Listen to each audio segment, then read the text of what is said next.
Sony's mobile division is on a diet, and I thought that meant fewer releases. Well, that's true in the mid and lower mid segments. Again, this year we've got multiple flagships. The X was a flagship of sorts, and then we had the X Performance, which was supposedly decent. I never got to test it, but now barely 6 months have gone, we have the Xperia XZ. So how does Sony perform with the XZ? Perform, X Performance, you get it. Anyway, forget it. If this is your first time here, or in case you hate my terrible puns and claim not to know me, well, let me reintroduce myself. My name's Ash, you're watching C4E Tech, and this is our full review of the Sony Xperia XZ.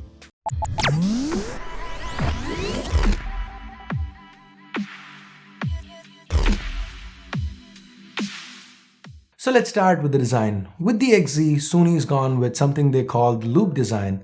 It's still rectangular, but there's 2.5D glass covering the display, a subtle curve at the edges, and also at the back, helping with the ergonomics.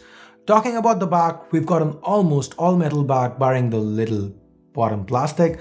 The metal here is Alkylido. That's an aluminum alloy. We've got Xperia branding, a laser assist for autofocus, a dedicated color sensor, and an LED flash.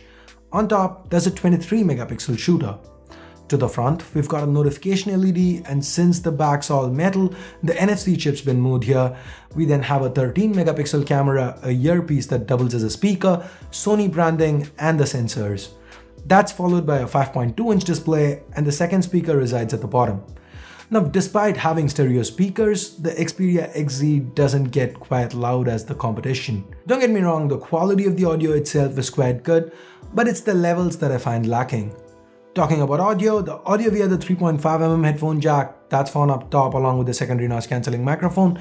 That's great. I experienced no issues with cellular reception or call quality. The sides of the XZ are made out of plastic. It doesn't really irk me though. To the left, we've got a dual SIM tray. The second slot's a hybrid, meaning it can take either a SIM or a micro SD card. To the bottom, we find the primary microphone, the USB 2.0 Type-C port. This supports OTG, by the way. The right's packed with the power key, volume rockers, and the two-stage shutter key. It's worth noting that these keys are made out of plastic, and the power key has a fingerprint scanner built in.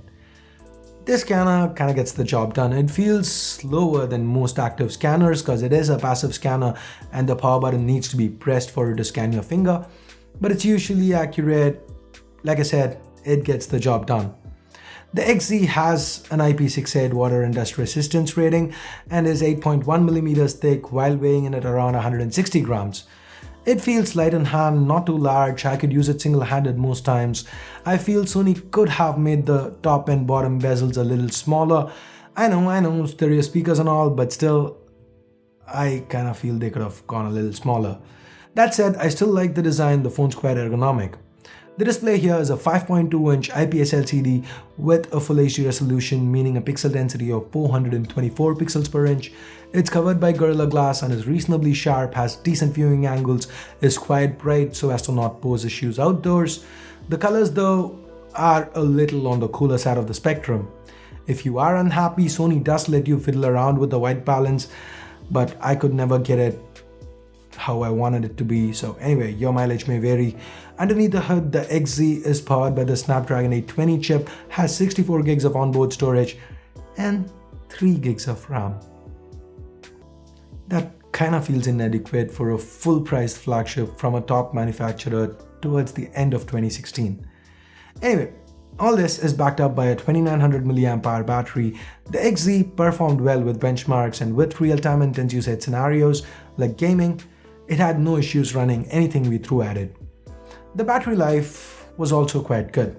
With my regular kind of usage, that involves a few hours of calls, a lot of music via Bluetooth, an hour or so of streaming videos, some casual gaming, your Sudoku, Crossy Road and so on, and all with Wi-Fi and 4G on all day, push notifications from social media, mails, and with this type of usage, the XZ lasted me a day on a single charge on each of the 6 days I used this phone as my primary device.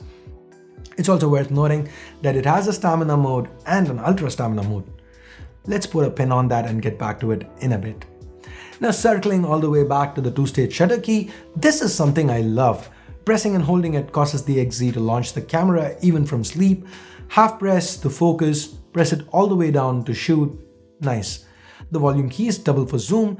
The user interface here is quite simple. Swipe for modes. 4K for some reason is a dedicated app inside the camera app, and HDR can only be activated from under the manual mode. Object tracking is also present and works great. So this here, it's a 23 megapixel camera using the IMX300 sensor with an f2.0 aperture. There's 5-axis electronic image stabilization that works only when you're shooting macro shots, by the way, else it's just 3-axis stabilization. This is a multi-aspect sensor, meaning you don't lose a lot of resolution when switching between 4:3 and 16:9 shooting modes. The images shot with this camera turned out great, when outdoors under good lighting especially. A little bit of over sharpening, but good images with a lot of detail nonetheless. The dedicated color sensor helps and the colors remain very accurate. Under low light, there's a lot more noise. The images are still decent, but other phones in this segment like the Galaxy S7 or the iPhone 7 do perform better. When it comes to video, the quality is excellent, good colors, ample detail, stable footage, and the XZ is also very quick to focus. The 13 megapixel selfie camera also performed very well. And with that, let's now talk software. The Xperia XZ runs on Android 6 Marshmallow with Sony's Xperia UI on top. This is quite close to stock Android. Sony's Xperia launcher even comes with a Google Now page to the left. There's a bunch of bloat included, most of which can be disabled but not uninstalled, but given that this phone comes with 64 gigs of onboard storage, I find it a little easy to forgive. Now all that said, I really find a lot of decisions made by Sony questionable, and that's a nice way of putting it. It almost feels like no one actually used the firmware before launching the phone. Then you know what, let's start with someone who buys a brand new XZ. Yay, I bought a new phone. Let me take the SIM tray out and put my SIM in. Boom, reboot. Okay, let it reboot. We're up. Let me pop my SIM in enough. Push the tray back and guess what? Reboot again. Remember, this is a hybrid tray, so even if you had to swap memory cards or anything, you'd have to deal with the reboot each time. Now, let's forget that, let's chalk it up to being a minor inconvenience. Let's take my example here. I have a primary Vodafone SIM card, a secondary Jio card for data, and I'm outside and it's Jio, so it's slow or I don't have connectivity. I decide to switch to Vodafone for data. And again, boom, reboot. Come on now, Sony. There are a lot of these kind of weird decisions on the software side of things that really annoyed me. Another one, let's say you've endured the reboots and you're now setting your home screen up. You take an app from the first page on the app drawer, drop it on the home screen.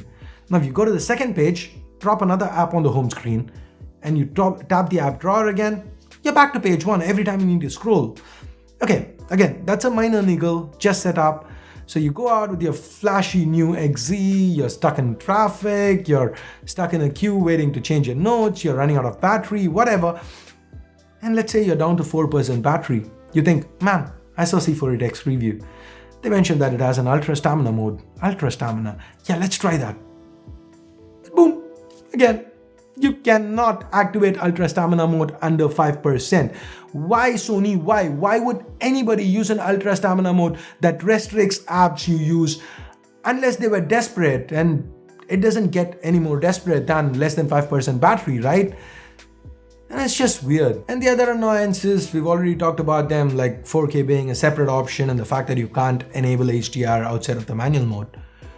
Now, don't get me wrong, like I've said continuously, these are minor annoyances, but Sony could have, or rather should have, fixed them way back.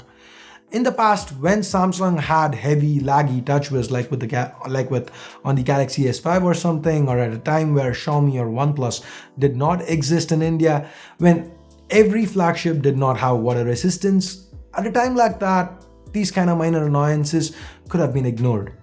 But that's not the case today.